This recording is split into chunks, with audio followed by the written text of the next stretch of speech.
عايز ايه؟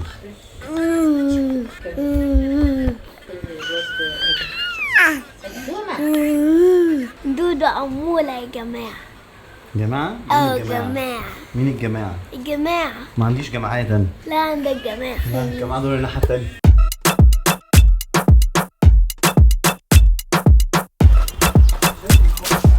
قمر الحيطة اللي هو من اللي جوه وصله اللي جوه عند الراجل التاني عند الشقة التانية. احنا عايزين برضه ايه نفتح دي كلها لحد كل ده يتشال. بص تقريبا احنا علمناها. بص يا معلم لحد هنا لحد هنا، يعني من الاخر هنكبر اوضه النوم. هنكبر الاوضه دي. من الاسباب الرئيسيه برضو اللي بسببها انا جاي مصر ان انا اخيرا هبدا اشطب واعمل في الشقه بتاعتي اللي انا لسه مشتريها. هتشوف لحد سن الحيطه وتقف.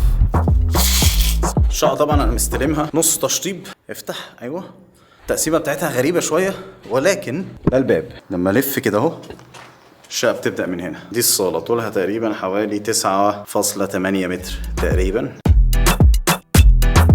كل ده لسه هيتعمل. القمر عايزينه زي ده. حمام ضيوف، المطبخ معرفش بصراحه مساحته كام، ولكن هو كبير. تمشي كده هنا بقى تبدا الليله بتاعت الاوض كلها. خلينا ناخد من هنا. ده الحمام الماستر داخل هنا، واعمل كده. الحمام ده هيتم التغيير فيه كتير قوي. خلاص بقى ايه علم. تمام. تعلم مثلا اللي هو الحيطه اللي هتبنيها مثلا سيب تمثيل. لها مثلا حته صغيره ووقعها. الحمام قدامه في مساحه تقريبا قدام الباب كده. المساحه دي غير مستخدمه، يعني هي معموله زي ما نقول ايه طرقه. تعالوا اوريكم. هتقوم باني وعامل نفس الباب بنفس المساحه. هنا مثلا ادي الباب، الجزء ده من اول هنا كده دي تبقى غرفه مثلا، نفترض غرفه الاطفال وغرفه نوم. لو دي غرفه الاطفال يبقى دي غرفه النوم، لو دي غرفه الاطفال يبقى اللي جوه دي غرفه النوم. تمام. هنا بقى قصدي الطرق. ادي الصاله انا لسه بقول طولها تقريبا حوالي 10 متر لحد اول التراس بره.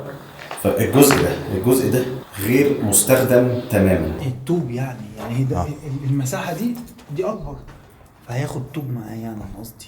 زياده قصدك يعني. علشان كده جيت انا وكوكو وقررنا ان احنا الحيطه دي بتاعه الحمام، الحيطه دي هتتهد كلها. تمام. وهنطلع بيها لحد تقريبا الخط ده، فيبقى الحمام واصل لحد هيطلع كله لقدام. ده طبعا عمود لحد الخط اللي هو عامله ده. يبقى كده كبرنا الحمام لبره. يعني لو انا حطيت مثلا الكشاف ده كده عند الخط ودخلت جوه يبقى الحمام طالع لحد هنا اهو كده وداخل كده.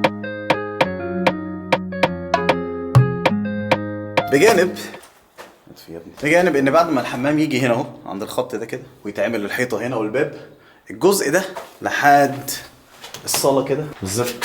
الجزء ده كله كده، الجزء ده ملوش اي لازمه خالص. يعني ده لازم كده ايه، هنوقع الحيطه دي علشان كده عليها اكس من هنا.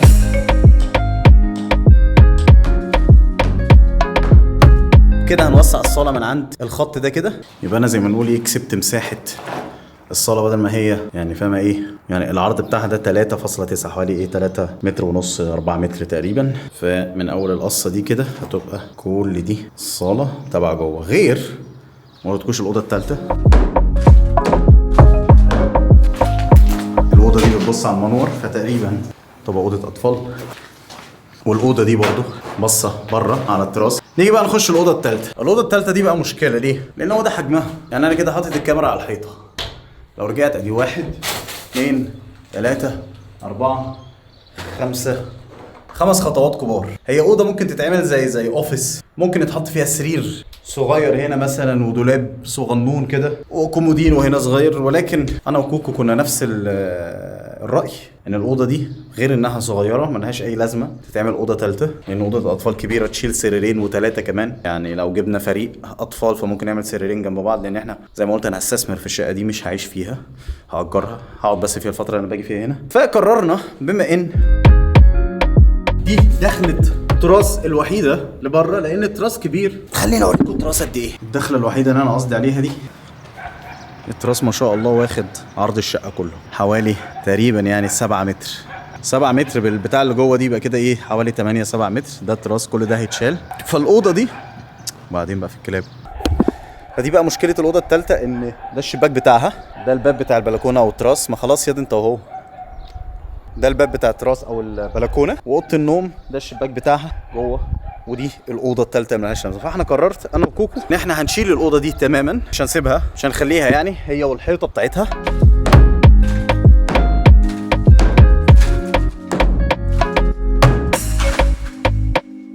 بجانب من هنا كده دي اوضه النوم، ده الشباك بتاع اوضه النوم برضو في التراس، الجزء اللي تحت. الحته دي خطر شويه، فده هيتقفل زي الراجل اللي جنبينا كده.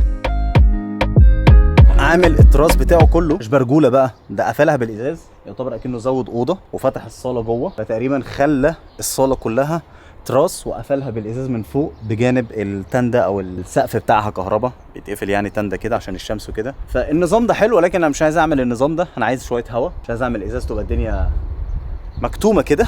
ولكن فكره الازاز دي حلوه. فحاجه من الحاجات اللي احنا هنعملها، اوضه النوم هتتفتح كده اهو، الحيطه دي هتتشال، وهنعمل ازاز من على السور ده،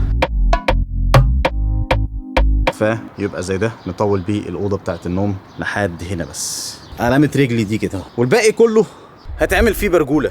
برجوله بالمسمى كده، اللي منكم ما يعرفش برجوله حاجه ايه يعني، تقريبا اسم مغربي يعني. التراس تعمل فيه قاعده كده، احط لكم مثلا صوره، ادي صوره برجوله ودي صوره برجوله. ففي شغل كتير هتعمل في الشقه. اول حاجه هنبداها التكسير، هيبقى ساعتها بقى مدخل التراس او الصاله زي ما انا ماشي فيها كده، مش الباب الصغير ده بس، ولكن يبقى كل ده مفتوح. لما تقرب من هنا الجزء بتاع الحيطه ده هيتشال، الغرفه دي كلها هتتشال، الغرفه دي كلها هتتشال. فهيبقى من هنا، من موقعي هنا على بعد 7 متر من الباب، هيبان التراس كله وتعمل بشكل ان شاء الله باذن الله يعني. ده اللي في دماغي، التراس كله معمول ازاز مفتوح، تقدر تفتح وتخرج في التراس الطبيعي اللي هو هوا من غير سقف ولا اي حاجه يعني. في كام فكره في دماغنا كده حلوه،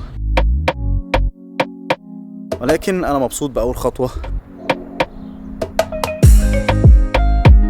علشان كده انا نزلت مصر. انا شايل طبعا هم التشطيب والحاجات دي، ان ايه يعني شراء الشقه زي ما نقول ايه ما كانش من الحاجات السهله يعني. فاكيد التشطيب ايه لسه جايب بقى ايه فشخه جديده يعني. ما علينا. طبعا بمناسبه الفيديو اللي فات، لو انت عايز تعرف انا جبت الشقه دي ازاي او عن طريق مين والكلام ده، انا عملت فيديو على الموضوع دوت اسمه الاستثمار في مصر، او استثمرت فلوسي في مصر، حاجه زي كده. كل التفاصيل موجوده. بالنسبه طبعا للناس اللي كاتبه كومنتس اللي هو لا ده اعلان، ده ولا اشترى شقه ولا بتاع، انا فعلا اشتريت وهبدا في الشقه اهو. الشقه فين؟ احنا في التجمع الخامس في منطقه اسمها اللوتس، كومباوند سودك والمونوريل، تقريبا دقيقتين من هنا يعني. انا شايف من هنا ال90 الجنوبي ولا الشمالي، والله ما اعرف، تقريبا 90 الجنوبي تقريبا يعني. احنا اتفقنا عليه هينزل 1000 جنيه، واليوم اللي بعده هينزل 500 جنيه، اللي انا اقول له لو اتاخرت لي اسبوعين انت كده ما خدتش فلوس. انا في كام تصميم كده في دماغي بالنسبه للشقه، بالنسبه للعفش، بالنسبه للديكور، بالنسبه كمان مكان للتصوير، مكان يتحط فيه طبعا الكافي ماشين. فين النور؟ نور يا ابني. ان مكنه القهوه دي من الحاجات الاساسيه جدا جدا. فبس كده، انا دلوقتي مستني شادي اخويا راح يجيب حاجه من هنا قريبه، وبعد كده ايه هنتكل على الله. النهارده اتفقنا هيكسر ايه، هياخد كام مش عارف ايه، وبكره ان شاء الله هيبدا في التكسير. بسم الله.